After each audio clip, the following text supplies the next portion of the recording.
അതുകൊണ്ടല്ല അങ്ങനെ വരുന്നുണ്ട്.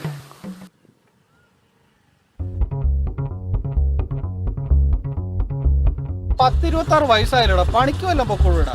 അണ്ണൻ എന്താ പണിക്ക് പോവാ? പിന്നെ രാവിലെ എഴുന്നിട്ട് ഭയങ്കര മഴക്കുള്ളതുകൊണ്ട് പോകാൻ പറ്റില്ല. ആദ്യം അണ്ണൻ പണിക്കൂ, എന്നിട്ട് ഞങ്ങൾ പ്രതീക്ഷിക്കാം കേട്ടാ. ഇതൊക്കെ ഒരു നാട്ടു നടപ്പല്ലേടാ. അണ്ണനെങ്ങോട്ടത്? എടാ നമ്മുടെ ആ ശിവദാസന്റെ വീട്ടില് അങ്ങോട്ടൊന്ന് പോകും. ആ പോട്ടോ.